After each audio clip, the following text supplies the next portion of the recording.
At 22, I joined the national team. At 22, that is. So at 22, that is 1971. 1973, I was 24. I won gold medal for my great country. At that 73 too, I won bronze medal for the whole of Africa as a continent. Am I not an accomplished somebody? So I'm an achiever in my own field as far as I'm concerned. That's 73 All African Games. When you were in camp, did you people feel any pressure to win the gold medal? Did you think that the country meant that to win? You see, the problem we are having now is that our players, because of the loss for money, they are no more dedicated. The question you ask, at our time, in 73, these are players that are ready to die for the country. We were all ready. Think of me, think of Emmanuel Okala in goal, think of Tony Igwe, the right full back, think of Sylvester Berger, the left full back, think of Victor Odua, now aged. All ears are now white. Think of Dominic Ezeani, who is now a aeronautic pilot in USA. Think of Gideon Njoku. Think of late Yakubu Mambo. Think of Sunday Oyarikwa, the late that striker we had at that time. Think of Josie Dombraye in Port Harcourt. Think of me, Arnold Lerika, the diminutive midfielder. I can do anything with the ball. Let me tell you what the Sport Writers Association wrote about me in the 70s. They are a coach. Arnold Lerika. He will dribble you and you will admire the way he dribbles you. You that I dribble you, will admire that somebody dribbles you. So what are we talking about? But did you feel any pressure that you have to win? Yes, because we placed Nigeria high. We defended the territorial integrity of this nation on the field of play, as if to say our whole life depended on it. It is not for money, it is not for anything. We just have the guts that we must win. That nothing like winning. Okay, let me tell you. 18th January 1973 was the final day against Guinea. The then head of state, Yakubu Gowon, called us to the Dambara. Before the match. Early in the morning.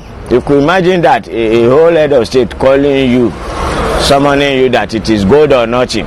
And that the sky is the limit of what he's going to do for you if you win the goal. We could not even sleep. None of us had siesta. We were as if, and to top it all, he even announced to the whole nation that all offices in the whole of the federation should close by 1 p.m. to allow them watch the television or go to the stadium.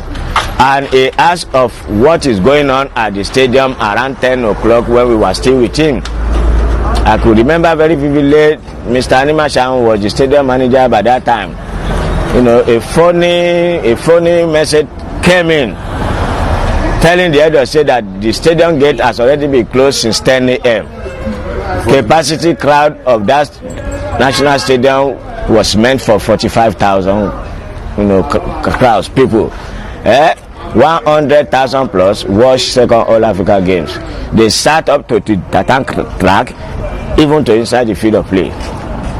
So you can imagine the type of, even when I came in, because I was the last to come in the national team. When I came in, George Pena was our coach from Brazil. When I came in last.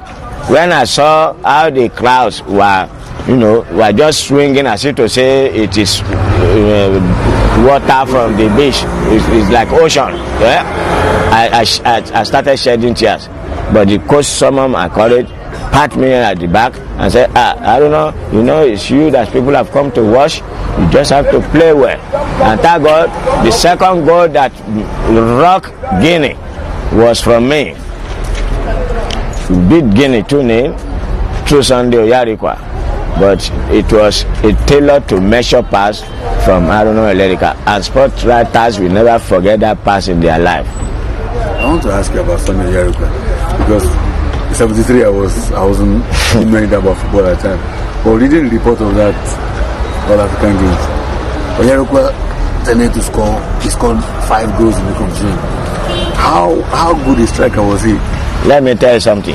Oyarikwa with best regard to him, he has now retired as Assistant Commissioner of Police. Thank God Almighty for him. He is just the type of striker that I think people like me can play with. Oyarikwa is a finisher.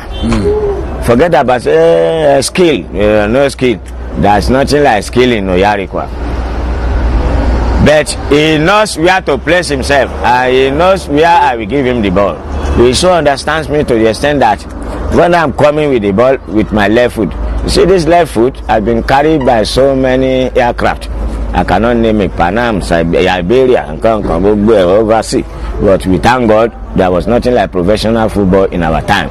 If not, I could have become a trillionaire, and I could have even been deported from Europe, that I've dribbled an average European to death.